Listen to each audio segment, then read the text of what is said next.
بڑا اہم مضمون پیش کیا ہے۔ یقیناً یہ ایک ایسی وبا ہے جو آج کل ہمارے معاشرے کے اندر بہت ہی زیادہ پائی جاتی ہے۔ سود ایک ایسی چیز ہے کہ انسان کو تباہ و برباد کر کے رکھ دیتی ہے،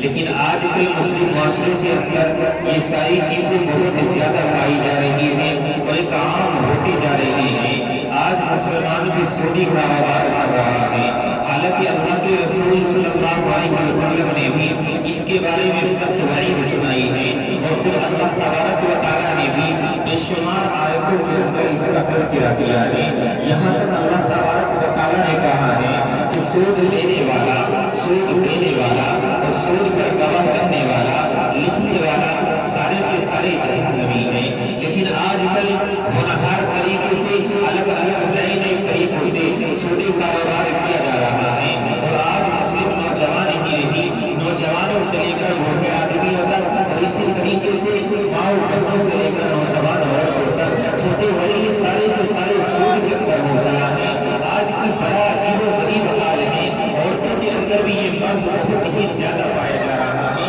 عورتیں بھی سودی کاروبار کر رہی ہیں، عورتیں بھی کمیٹیاں ڈالتی ہیں، یعنی یہ دیکھ لیا جاتا ہے کہ سارا سال وہ 2000 روپئے یا 1500 روپئے جمع کرتی رہے گی، اور آگے چل کر کے ان کو 5 یا 10,000 روپئے بڑھا کر کے دے دیے جائیں گے، اور وہ سمجھتی ہیں کہ ہاں ہم نے بہت کچھ حاصل کر لیا ہے۔ یہ سود آج کل عورتوں کے اندر بھی آ گیا ہے۔ آپ مجھے بتائیے کہ جب یہ حالت ہمارے مسلم معاشرے کی ہوگی، ہمارے نوجوانوں کی حالت یہ ہوگی، ہمارے معاشرے کے اندر یہ ساری چیزیں پائی جائیں گی، بتاؤ مسلمان اس طریقے سے جنت کا مستحق بن سکتا ہے؟ اور پھر مسلمان یہ کہتے ہیں کہ ہمارے کاروبار ختم ہو گئے ہیں، مسلمانوں کے پاس کاروبار نہیں رہے ہیں، مسلمان کے سارے کاروبار ہی، اگر مسلمان کاروبار بھی کرتا ہے تو سود لے کر کے کاروبار کر رہا ہے، اب وہ ساری زندگی سودی پیسہ لے کر کے، سود لے کر کے بیاج دیتا رہے گا، بیاج پر پیسہ لے گا، اور ساری زندگی کما کما کر کے بیاج دیتا رہے گا،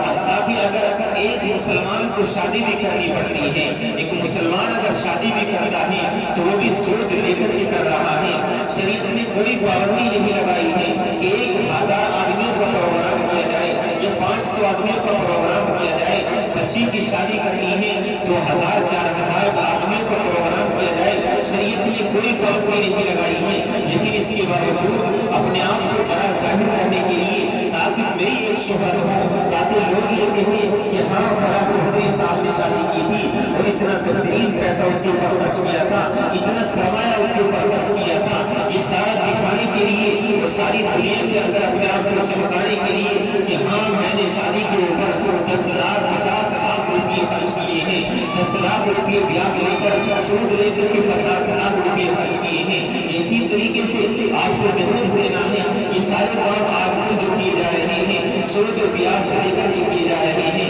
کوئی بینک سے سود لے لے گا، اسی طریقے سے کوئی محلے کے اندر کوئی مالدار آدمی ہے، آج کل مالداروں نے یہ کاروبار بنا رکھا ہے، ایک غریب آدمی کی مجبوری کا فائدہ اٹھاتے ہیں، ایک غریب آدمی ہے اس کا کام کاج نہیں چل رہا ہے، مجبور اور پریشانی کے عالم میں ہے، بجائے اس کے کہ ادھار دے دیا جائے، ادھار کوئی نہیں دے گا، حالانکہ ادھار دینا سنت بھی ہے۔ اللہ کے رسول صلی اللہ علیہ وسلم نے یہودیوں سے بھی ادھار لیا ہے، کبھی غلہ بھی ادھار لیا ہے، کبھی ان کو ادھار دیا بھی ہے، ضرورت پڑی ہے تو ان سے کھجورے بھی ادھار لی ہیں، اسی طریقے سے کچھ غلہ بھی ادھار لیا ہے، لیکن ضرورت پڑی ہے تو ان کو ادھار دیا بھی ہے، لیکن اس کے اوپر کوئی سودی کاروبار نہیں کیا ہے۔ لیکن آج کل کے مالداروں کی حالت بڑی عجیب ہے، اگر اللہ نے کسی کو چند پیسے دے دیے ہیں، اگر کسی کے پاس بینک بیلنس اچھا ہو جاتا ہے اور محلے کے چودھری اس کو کہنے لگتے ہیں کہ ہاں یہ بہترین پیسے والا ہے، تو سمجھ لیجیے اب وہ سودی کاروبار شروع کر دیتا ہے، لوگوں سے پیسے ایٹنا شروع کر دیتا ہے۔ اگر کسی کو 1000 روپئے بھی دے گا، 5 روپئے سینکڑا کے حساب سے دے گا، اسی طریقے سے 10 روپئے کے حساب سے دے گا، کوئی 10 روپئے پر 1000 روپئے لے رہا ہے یا کوئی 1000 روپئے پر 10 روپئے لے رہا ہے۔ بہت زبردست طریقے سے آج کل مسلمانوں کے اندر یہ کاروبار شروع ہو چکا ہے، اور لوگ یہ کہتے ہیں کہ ہمیں کمانے کی ضرورت کیا ہے، اب تو ہمارے پاس لوگ ادھار لینے کے لیے آ جاتے ہیں اور ان سے ہر مہینے ہم کو 2-4 ہزار روپئے یا 20-30 ہزار روپئے ہمارے پاس بیاج کے پہنچ رہے ہیں، اور ان سے ہمارے گھر کا خرچ چل رہا ہے، ہمیں کمانے کی ضرورت نہیں ہے، سارے اخراجات اسی طریقے سے پورے ہو رہے ہیں۔ مسلمانوں کان کھول کر کے سنو، اللہ کے رسول صلی اللہ علیہ وسلم نے بڑی سخت وعید اس کے بارے میں فرمائی ہے، اور خود اللہ تبارک و تعالیٰ نے بھی فرمایا ہے کہ مال تم نے اکٹھا کیا ہے، مال اکٹھا کر کے رکھا ہوا ہے، اور کسی غریب کو ضرورت پڑی ہے، آپ نے اس غریب کو ادھار دینے کے بجائے آپ نے اس کو سود پر پیسہ دیا ہے۔ کسی کی جان اٹکی ہوئی ہے، ہاسپٹل کے اندر پڑا ہوا ہے، کوئی انسان ہاسپٹل کے اندر ہے، اس کی جان طلب ہے، اور وہ انسان مرنے کی قریب پہنچ چکا ہے، اب اس کو پیسوں کی ضرورت پڑ گئی ہے، تو آج کل کے محلے کے اندر جس کے پاس پیسہ ہو جاتا ہے تو وہ لوگ یہ چاہتے ہیں کہ کاش یہ میرے پاس ادھار لینے کے لیے آئے، میرے پاس یہ انسان ادھار لینے کے لیے آئے، اور آ کر کے مجھے ادھار یہ نہیں، اور آ کر کے یہ انسان مجھ سے ادھار لے کر کے آگے چل کر کے مجھ کو بیاج دیتے رہے، بیاج دے کر کے میرا کام چل جائے گا۔ اور ہاسپٹل کے اندر جو انسان پڑا ہوا ہے، ہاسپٹل کے اندر جو انسان بیٹھا ہوا ہے، ہاسپٹل کے اندر جو انسان وہاں مریض لیٹا ہوا ہے، اس کا ناجائز فائدہ ابھی اٹھایا جا رہا ہے، ناجائز اس کا یہ فائدہ اٹھایا جاتا ہے، اس کا ناجائز یہ فائدہ اٹھایا جاتا ہے کہ اس کو سود پر پیسہ دے دیا جاتا ہے، اس کے گھر والوں کو، اس کی بیوی کو سود پر پیسہ دیا جاتا ہے تاکہ اس کا ناجائز فائدہ اٹھایا جا سکے۔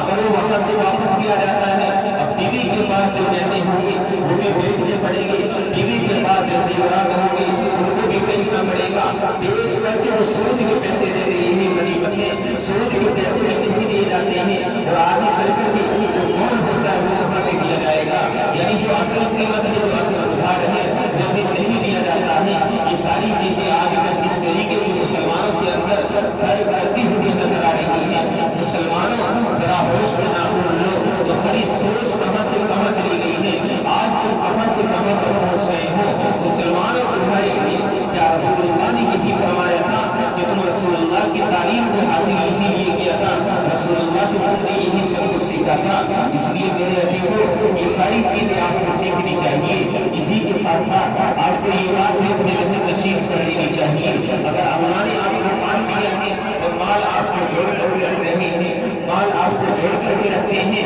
مال کو آپ نے جوڑ کر کے رکھا ہوا ہے، میدان محشر میں جب آپ آؤ گے یوم یحمى علیہا فی نار جہنم فتقوی بہا جباہہم وجنوبہم وظہورہم ھذا ما کنزتم لانفسکم فذوقوا ما کنتم تکنزون۔ آپ سمجھ لیجیے اللہ تبارک و تعالیٰ یہ فرماتا ہے اگر آپ نے زکوٰۃ نہیں دی ہے، آپ نے مال اکٹھا کر کے رکھا ہوا ہے اور آپ نے زکوٰۃ نہیں دی ہے تو یقین یہی مال میدان محشر میں اور جہنم کے اندر آگ کے اندر تپایا جائے گا، اس کی تختی آگ کی تباہ کر کے آپ کے گلے کے اندر ڈال دی جائے گی، استخا بنا کر کے آپ کے اوپر مسلط کر دیا جائے گا، اسی مال کے ذریعے سے آپ کو عذاب دیا جائے گا۔ اس لیے میرے عزیزوں اگر آپ کو اللہ نے مال دیا ہے اس کی زکوٰۃ بھی ادا کریں، اسی طریقے سے اگر اللہ نے آپ کو مال و دولت عطا فرمائی ہے، کسی غریب کو ضرورت پڑ جاتی ہے، کسی محتاج کو ضرورت پڑ جاتی ہے تو اس کی ضرورت میں آپ کو کام آنا چاہیے، اس کی ضرورت کا ناجائز فائدہ مت اٹھاؤ، کیونکہ سود لینے والا، بیاج لینے والا، بیاج دینے والا اور اسی طریقے سے سودی کاروبار کے اندر شامل ہونے والا، اس کی گواہی دینے والا، اس کے اوپر گواہ کرنے والا، یہ سارے کے سارے جہنمی ہیں، لکھنے والا بھی جہنمی ہے، لینے والا بھی جہنمی ہے، دینے والا بھی جہنمی ہے، اسی طریقے سے جو لوگ گواہ بن رہے ہیں وہ بھی جہنمی ہیں۔ اب فیصلہ آپ کے ہاتھ ہے کہ آپ کو کیا کرنا ہے، آپ کو کیا کام کاج کرنا ہے، آیا سودی کاروبار کرنا ہے یا نہیں